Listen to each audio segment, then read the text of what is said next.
Officer Marcus Thompson adjusted his uniform collar as the morning sun cast long shadows across the cobblestone path leading to Buckingham Palace. 12 years of service had taught him to read the rhythm of London streets like a musical score. Every face, every movement, every sound had its place in the symphony of daily life that surrounded the royal residence. Today felt different, though. Marcus couldn't shake the feeling that something was about to disturb the carefully orchestrated peace he was sworn to protect. The October air carried the scent of fallen leaves mixed with exhaust fumes from the steady stream of black cabs and red double-decker buses that rumbled past the palace gates.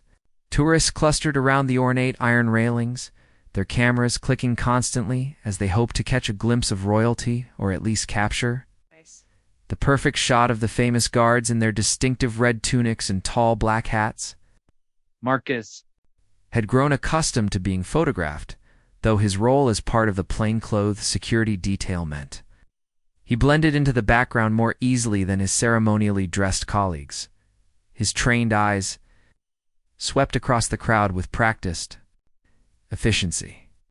There was Mrs. Henderson, the elderly woman who came every Tuesday to feed the pigeons, her weathered hands scattering breadcrumbs while she hummed old wartime songs. A businessman in an expensive suit paced nearby, speaking rapidly into his phone about some urgent matter that probably wasn't half as important as he believed. Street vendors were setting up their stalls, preparing to sell miniature Union Jack flags and postcards to eager tourists who would carry these small pieces of Britain back to their homes around the world. Marcus had learned to categorize people quickly during his years of service. There were the obvious tourists with their cameras and guidebooks, local workers hurrying to their offices with practiced indifference to the grandeur around them, and the occasional troublemaker who required gentle but firm redirection away from restricted areas. His psychological training had taught him to spot potential threats before they materialized into actual problems. And today that training was sending subtle warning signals through his consciousness. The crowd seemed normal enough, but Marcus noticed a small disruption in the usual flow of foot traffic. About 100 meters away, near the corner where Wellington Street met the main thoroughfare, a little girl was walking alone. She couldn't have been more than 6 years old, with golden curls that caught the morning light and bounced with each step she took. Her bright red coat made her easy to spot among the sea of darker clothing worn by the adults around her. What troubled Marcus wasn't just that she was unaccompanied, though that was unusual enough in this part of London. It was the way she moved, constantly looking around with wide eyes that seemed to search for someone familiar. She clutched a small brown teddy bear against her chest, and even from his distant vantage point, Marcus could see the uncertainty in her small frame. Children her age didn't wander alone through central London, especially not in areas with heavy security, presence, and busy traffic. Marcus began walking in the girl's general direction, while maintaining his casual patrol pattern. His movement was deliberate, but not obvious, a skill perfected through years of surveillance work. As he got closer, he could see that the child's coat, while bright and cheerful, showed signs of wear around the edges. Her small shoes were scuffed, and her hair, though naturally curly and beautiful, looked as if it hadn't been properly brushed that morning. The girl stopped walking and stood on the sidewalk, turning in a complete circle, as if trying to orient herself. Marcus watched her lips move, and he realized she was talking to her teddy bear, probably asking the stuffed animal for guidance the way children often did. When faced with situations beyond their understanding, the sight tugged at something deep in Marcus's chest, reminding him of his own daughter, who was about the same age. From his new position, Marcus had a better view of the surrounding area. The morning crowd was thickening as people headed to work, but most were focused on their own destinations and paid little attention to one small girl. This anonymity in a crowd was exactly what made urban environments dangerous for unaccompanied children. In a smaller community, someone would have already approached to help. But in London's bustling center, people often assumed that someone else was responsible. Marcus was about to approach the child himself when he noticed a white van moving slowly down the street. The vehicle stood out because of its unusual pace, crawling along at barely 15 miles per hour while other traffic flowed around it. The van appeared to be a standard commercial vehicle, the kind used by countless tradesmen and delivery services throughout the city. But something about its deliberate slowness caught Marcus's attention. As the van drew closer to where the little girl stood, Marcus felt his training kick into high gear. The vehicle's tinted windows made it impossible to see inside clearly, but he could make out the silhouette of the driver, who seemed to be leaning forward in his seat, clearly watching something ahead. Marcus's hand moved instinctively toward his radio, though he didn't activate it yet. Years of experience had taught him the difference between reasonable caution and paranoid overreaction, and he wanted to be certain of what he was observing. Before calling for backup, the van continued its slow approach. Marcus realized that the driver's attention was fixed on the little girl. The child, oblivious to the potential danger, continued to look around for whatever or whoever she was seeking. She took a few steps forward, then stopped again. Her teddy bear pressed tightly against her chest, as if the stuffed animal could provide protection against the confusion and fear that was clearly building inside her. Marcus quickened his pace while trying to maintain his cover. His years of training had prepared him for various scenarios, but the potential threat to a child activated every protective instinct he possessed. The van was now less than 50 meters from the girl, and Marcus could see that it was beginning to slow down even further. Whatever was about to happen, Marcus knew he needed to be in position to respond immediately. The morning that had started with routine patrol duties was about to become something much more serious. The white van came to a complete stop about 20 feet ahead of where the little girl stood on the sidewalk. Marcus watched from his concealed position behind a large stone pillar, every muscle in his body coiled and ready for action. The vehicle sat idling for what felt like an eternity, but was probably only 30 seconds. Its engine rumbling quietly while exhaust fumes drifted into the cool morning air. Marcus could see the driver's silhouette clearly now through the windscreen. The man appeared to be adjusting his rearview mirror, angling it to get a better view of the child behind him. This deliberate surveillance behavior sent ice through Marcus's veins. In 12 years of security work, he had learned to trust his instincts completely, and every alarm in his head was now screaming that this situation was extremely dangerous. The passenger door of the van opened with a metallic creak that seemed unnaturally loud in the morning air.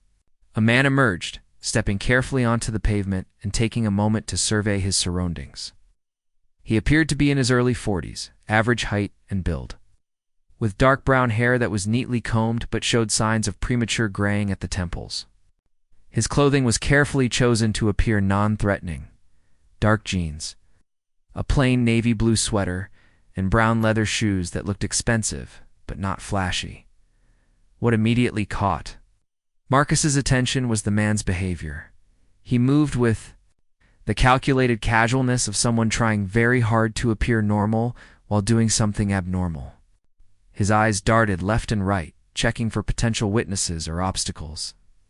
But he tried to make these movements look natural. Marcus had seen this type of behavior before during his security training, and it was a textbook example of someone engaged in predatory stalking behavior.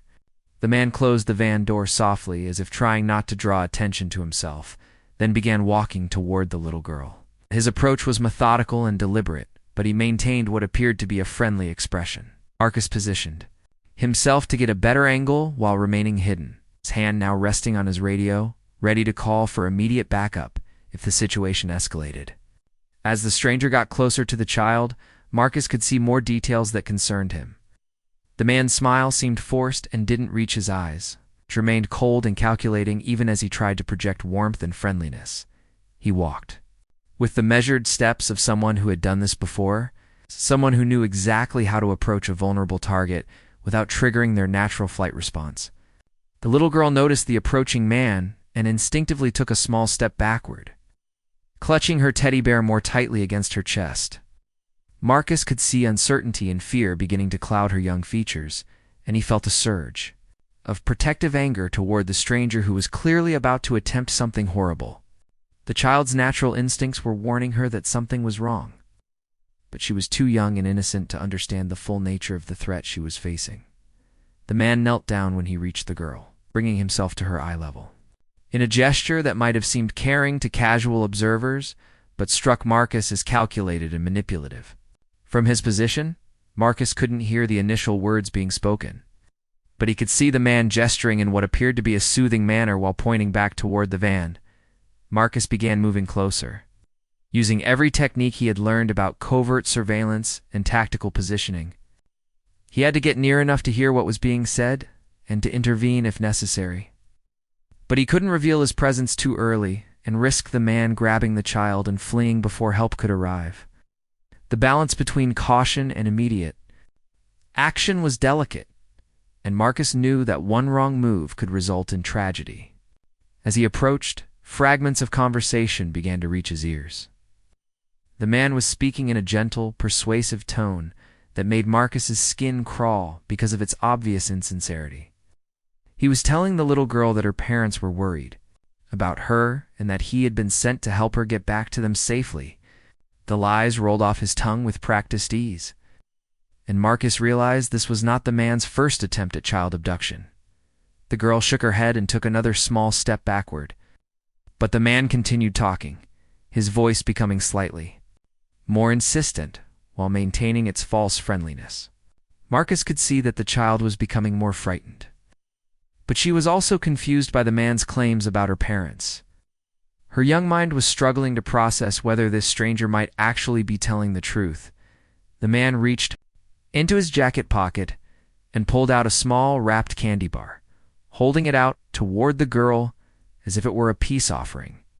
This classic predatory behavior made Marcus's blood boil, and he had to restrain himself from immediately rushing forward to intervene.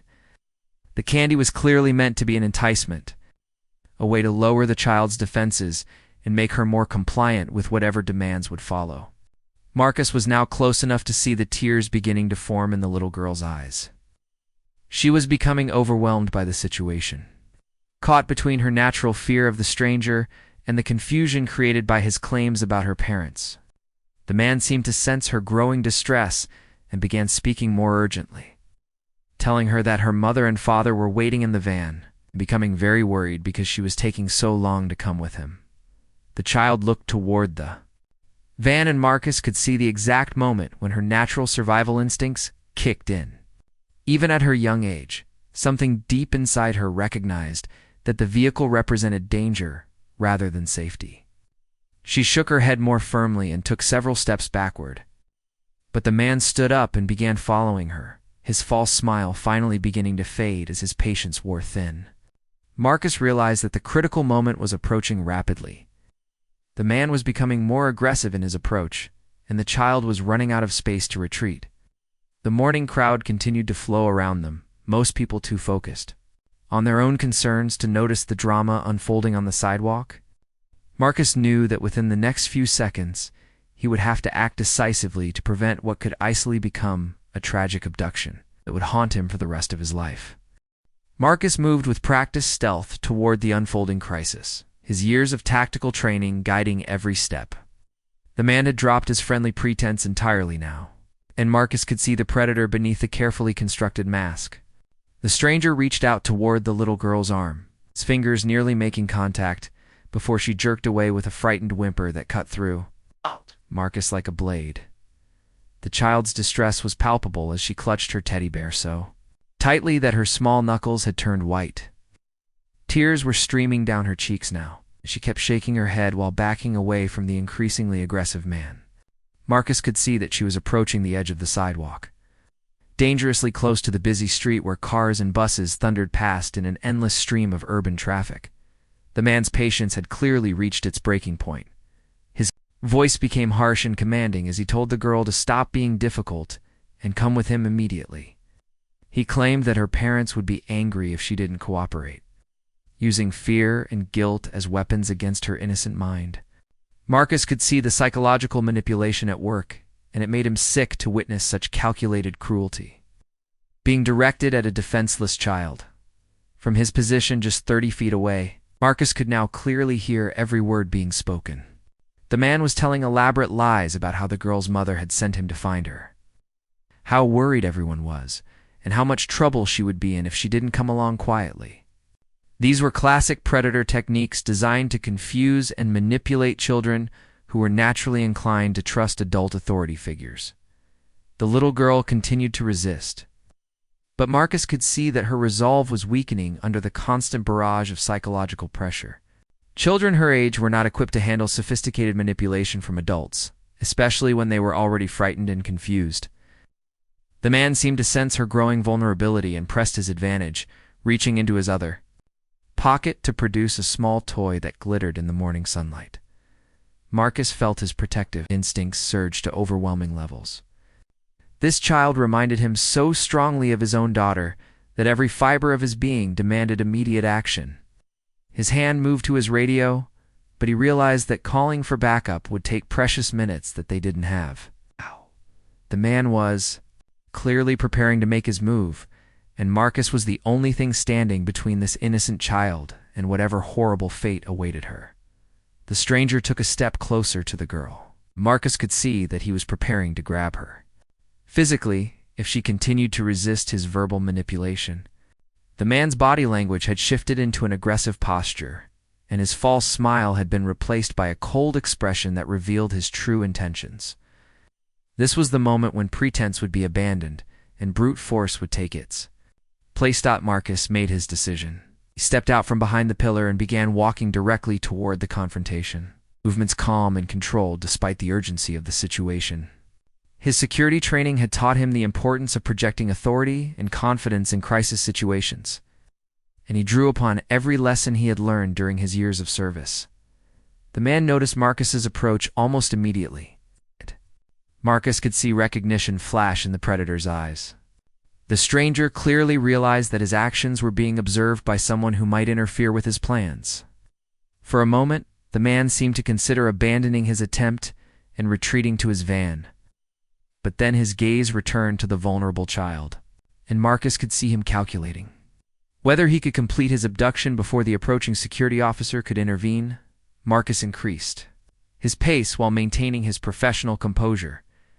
He had dealt with dangerous individuals before, but the presence of an innocent child in immediate danger added layers of complexity to the situation that demanded perfect execution. One wrong move could result in the man grabbing the girl and fleeing, or worse, could escalate into violence that might harm the very person Marcus was trying to protect. As Marcus drew closer, he could see the little girl's relief beginning to mix with her fear. Even in her young mind, she seemed to recognize that the approaching man in uniform represented safety rather than threat. Her instinctive trust in authority figures, which the predator had been trying to exploit, now worked in Marcus's favor as she looked toward him with hope in her tear-filled eyes. The stranger realized that his window of opportunity was closing rapidly. Marcus could see desperation replacing calculation in the man's expression as he made one final attempt to complete his abduction. He reached out toward the child with both hands, abandoning all pretense of gentleness as he prepared to physically force her toward the waiting van. Marcus broke into a run, his training taking over as he closed the distance between himself and the unfolding attack. The little girl screamed and stumbled backward, nearly falling into the street as she tried to escape the grasping hands of her would-be abductor. The sound of her terror galvanized Marcus into action, and he felt every protective instinct he possessed focusing into laser-sharp determination. The man's hands were inches from the child when Marcus reached them. Time seemed to slow as the security officer assessed the immediate tactical situation and prepared to intervene with whatever force was necessary to protect the innocent victim. The predator's head snapped up as he realized that his plan had been completely compromised, and Marcus could see the exact moment when the stranger understood that he would have to fight his way out of the situation. Marcus positioned himself between the man and the child, his body becoming a human shield that blocked the predator's access to his intended victim. The little girl immediately ran behind Marcus, seeking protection from the uniformed officer who had appeared like an answer to her desperate prayers. Marcus could feel her small hands clutching at the back of his jacket as she sobbed with relief. And residual terror, the stranger's expression hardened into something truly dangerous as he realized that his carefully planned abduction had been thwarted. Marcus could see the man calculating his options, weighing the possibility of fighting past the security officer against the growing likelihood of capture and imprisonment. The next few seconds would determine whether this confrontation would end peacefully or escalate into violence that could endanger everyone present. The confrontation reached its critical point as Marcus stood face to face with the would-be abductor, the little girl trembling behind him while clutching his jacket with desperate fingers. The man's eyes darted between Marcus's determined face.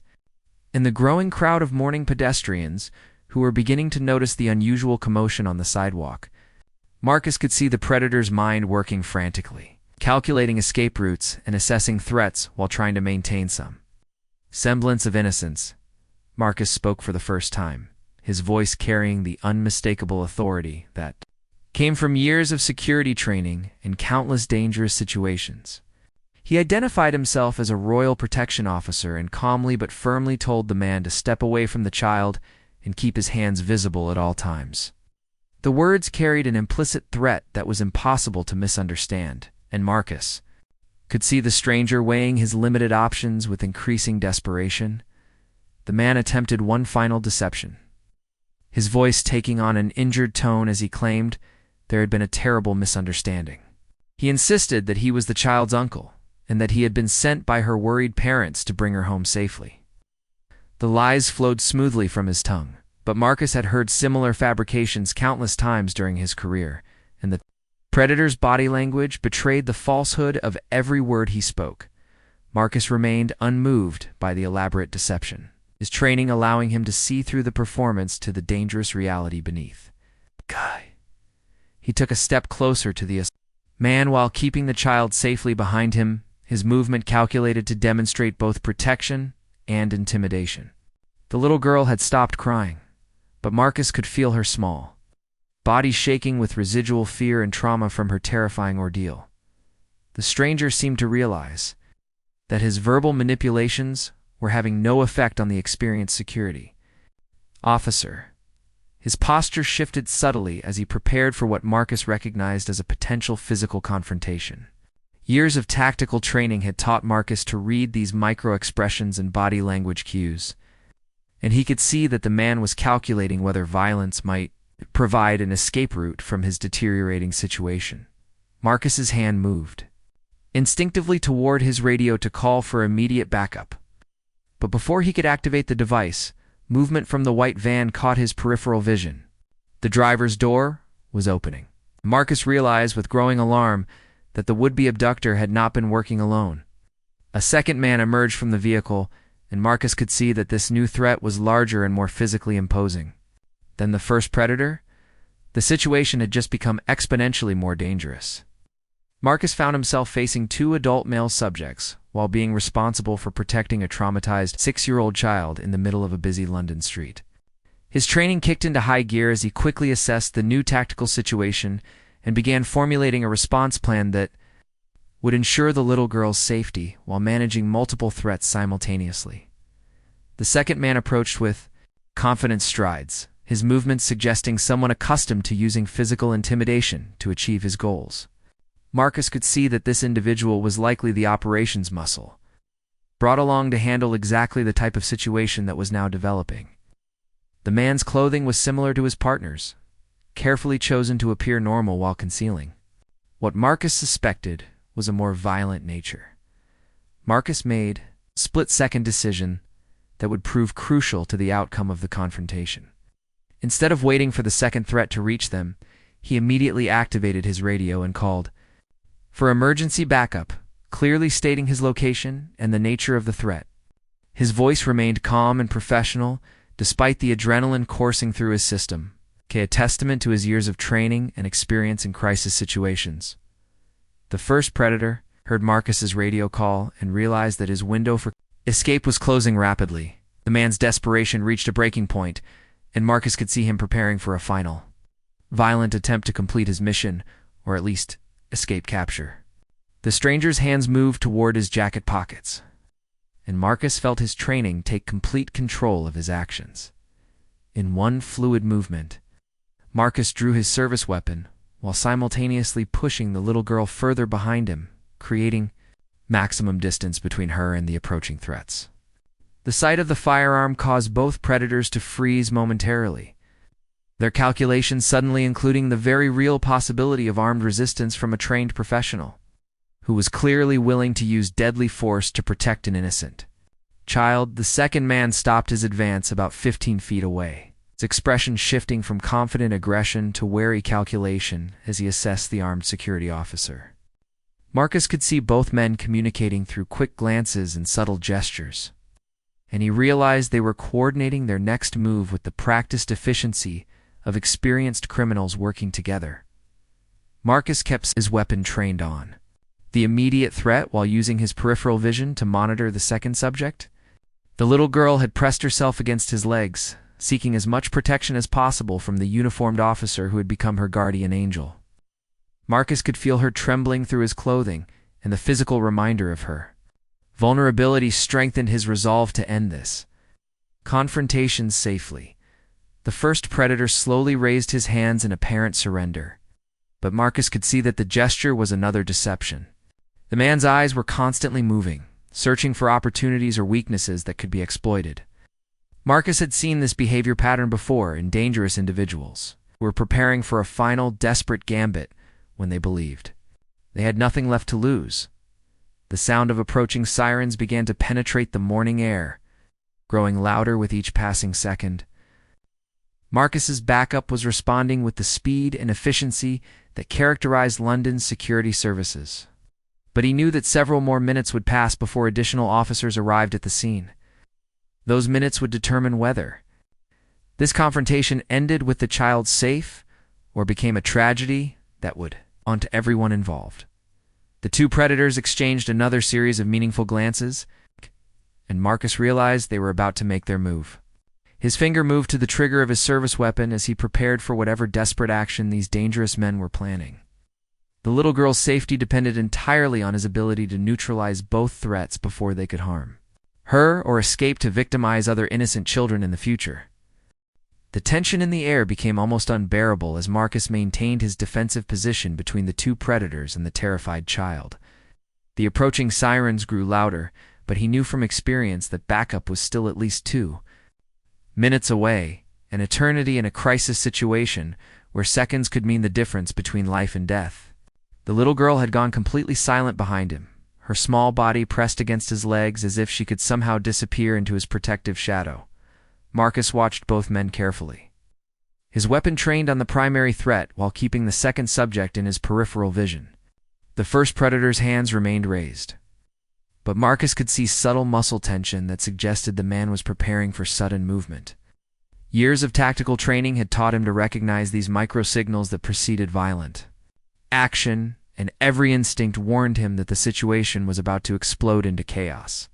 The second man, who had stopped his advance when Marcus drew his weapon, began slowly moving to the left in what appeared to be an attempt to flank the security officer. Marcus immediately recognized the tactic and adjusted his position to maintain visual contact with both threats while keeping the child safely behind him. The predators were clearly experienced in working together, and their coordinated movements suggested this was not their first attempt at child abduction. Marcus issued a clear verbal warning, ordering both men to remain stationary and keep their hands visible at all times. His voice carried the unmistakable authority of someone prepared to use deadly force if necessary. But he could see that his commands were having limited effect on the desperate criminals. The first man's eyes kept darting toward the white van, and Marcus realized they were still considering an escape attempt, despite the overwhelming disadvantage they now faced. The morning crowd had begun to notice the armed confrontation, where Marcus could hear excited voices and the sound of people moving away from the potential danger zone. Some pedestrians were taking out their mobile phones to record the incident, while others were seeking cover behind nearby vehicles and building entrances. The public attention was both helpful and problematic as it provided witnesses but also created additional variables that Marcus had to consider in his tactical planning. The first predator suddenly dropped his hand slightly, and Marcus saw the man's fingers brush against something concealed in his jacket pocket. The security officer's training screamed warnings about potential weapons, and he tightened his grip on his service pistol while preparing for immediate action. The little girl seemed to sense the escalating tension and pressed even closer against Marcus's legs, her small hands gripping his uniform with desperate strength. Marcus made another radio call. updating his backup on the evolving situation and requesting immediate medical support for the traumatized child. His voice remained steady and professional despite the extreme stress of managing multiple armed threats while protecting a vulnerable victim. The dispatcher confirmed that units were approaching his location and would arrive within 90 seconds. But Marcus knew that anything could happen in that crucial time period. The second predator resumed his flanking movement, taking another step to the left while keeping his hands partially raised in a gesture of false compliance. Marcus could see that the man was positioning himself for a coordinated attack with his partner. He's probably planning to rush the security officer from multiple angles simultaneously. This classic criminal tactic had been covered extensively in Marcus's training. He began mentally preparing his response to the anticipated assault. The first man's hand moved deeper into his jacket pocket. Marcus caught a glimpse of something metallic that confirmed his worst fears about concealed weapons. The security officer made an instant tactical decision. Knowing that waiting for the predator to fully draw whatever weapon he was concealing could result in tragedy for everyone involved, Marcus's training took complete control as he prepared.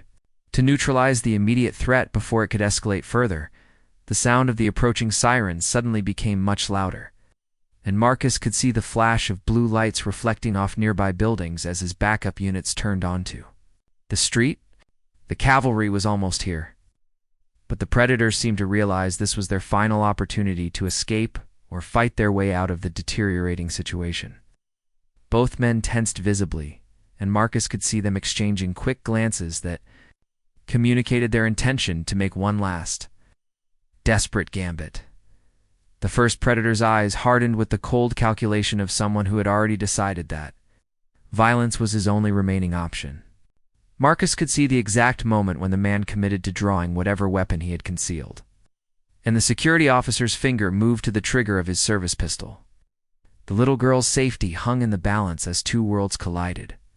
On a London sidewalk, innocence and evil separated only by one determined guardian, Marcus felt time slowed down as his extensive training took complete control of his actions. Every lesson learned during countless hours of tactical instruction, every simulation run during crisis response exercises, every principle drummed into him during his years of Royal Protection Service converged into this single moment of absolute clarity. The child behind him represented everything good and innocent in the world, while the men in front of him embodied the darkness that constantly threatened to destroy such purity. The first predator's hand emerged from his jacket pocket, and Marcus could see the unmistakable outline of a knife blade catching the morning sunlight. The weapon's appearance eliminated any remaining doubt about the men's intentions, and confirmed that this confrontation would end in violence unless Marcus acted with perfect precision and timing. The little girl's life, and possibly the lives of innocent bystanders, now depended entirely on his ability to neutralize the threat before it could be fully deployed against defenseless victims. Marcus's world narrowed to include only the immediate threats and the child he was sworn to protect. The approaching sirens, the gathering crowd, the busy London street, all faded into background noise as he focused every ounce of his training, an experience on the critical seconds that would determine the outcome of this life-or-death confrontation. His finger tightened on the trigger as the knife-wielding predator completed his draw and prepared to attack. The knife blade gleamed menacingly in the morning sun as the first predator completed his draw and raised the weapon in a threatening gesture toward Marcus and the child. Time seemed suspended in that critical moment as Marcus processed the immediate threat and calculated his response with the lightning-fast precision that had been drilled into him through years of intensive training. The little girl behind him represented everything innocent and pure in the world. He would not allow these monsters to harm her. Marcus's service weapon spoke with authoritative finality, the sharp crack of gunfire echoing off the surrounding buildings as he neutralized the knife-wielding threat with professional precision. The first predator collapsed immediately, his weapon clattering harmlessly across the pavement as he fell. The sound of the gunshot seemed to freeze everyone in the immediate vicinity, creating a moment of absolute silence that was broken only by the wail of approaching sirens and the little girl's frightened whimper. The second predator's eyes went wide with shock as he witnessed his partner's sudden downfall. For a crucial few seconds, the man stood frozen with indecision, clearly unprepared for the level of professional competence and deadly force he was facing from the royal security officer. Marcus immediately swung his weapon toward the second threat, his movements fluid and controlled despite the adrenaline coursing through his system. Marcus issued a final warning. To the remaining predator, his voice carrying the unmistakable authority of someone who had already demonstrated his willingness and ability to use lethal force in defense of an innocent child. The man slowly raised his hands higher, his earlier confidence completely shattered by the sudden and dramatic change in the tactical situation. The hunter had become the hunted, and he clearly recognized that any further aggressive action would likely result in his own immediate demise.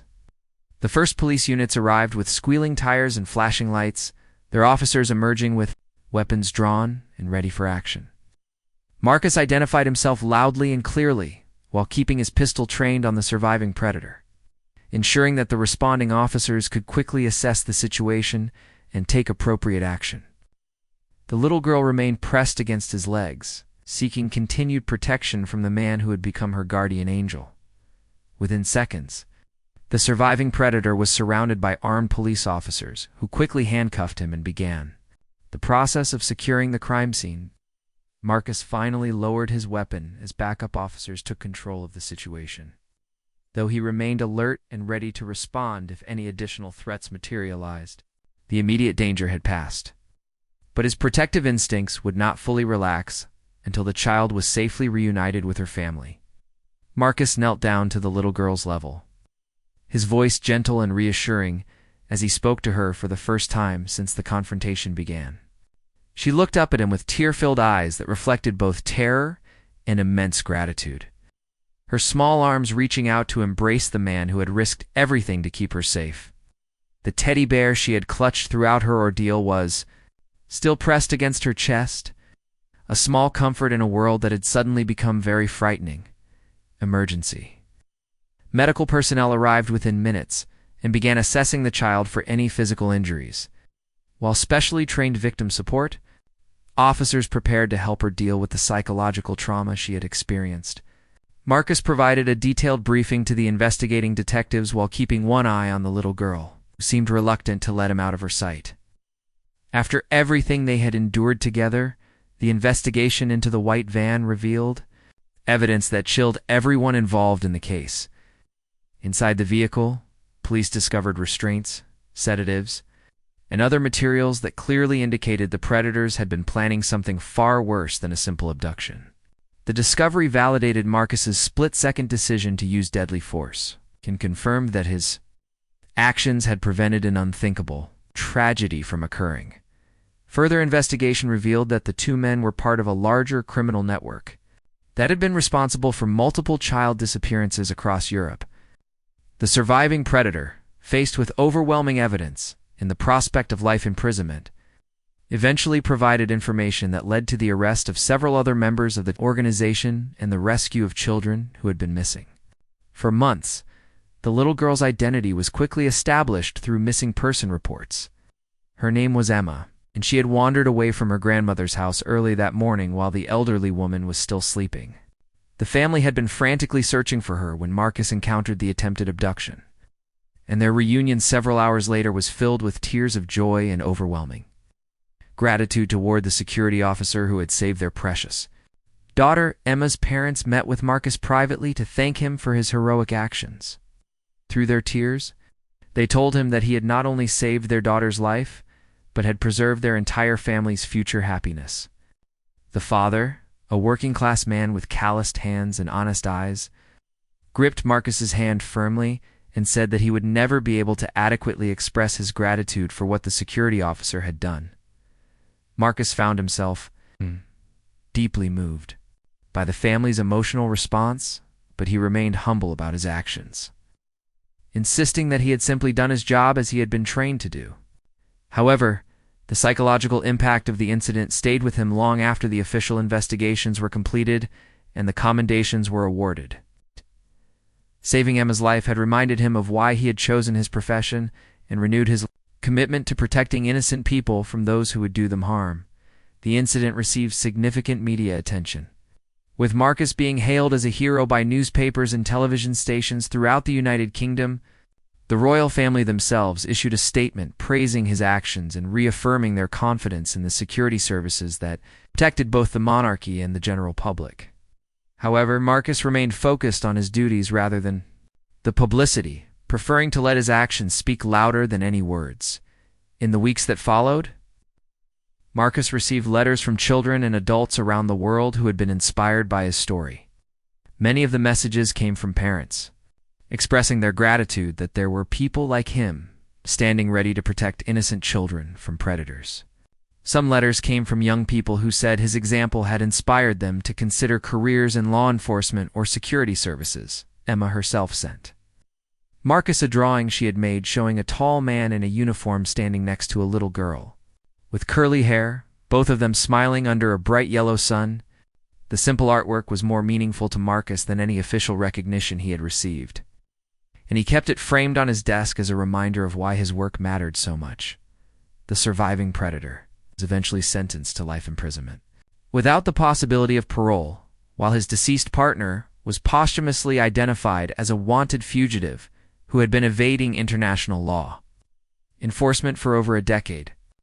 The successful resolution of the case sent a clear message to other predators that law enforcement agencies were prepared to use whatever force was necessary to protect innocent children. Marcus returned to his regular duties at Buckingham Palace, but the experience had changed him in subtle but important ways. He found himself even more vigilant during his patrols, more attuned to potential threats against vulnerable members of the public. His colleagues noticed that he paid particular attention to any children in the vicinity of the palace, always ensuring that they were safe and properly supervised. Years later, Marcus would occasionally encounter Emma and her family during his off-duty hours in London. Each time, the no-growing girl would run to hug the man who had saved her life, and her parents would renew their expressions of gratitude. These meetings served as powerful reminders that sometimes a single moment of courage and decisive action could change lives forever and protect innocence from those who sought to destroy it. The incident became part of Marcus's legacy within the Royal Protection Service, cited in training programs as an example of how proper preparation, quick thinking, and unwavering courage could prevent tragedy and save innocent lives.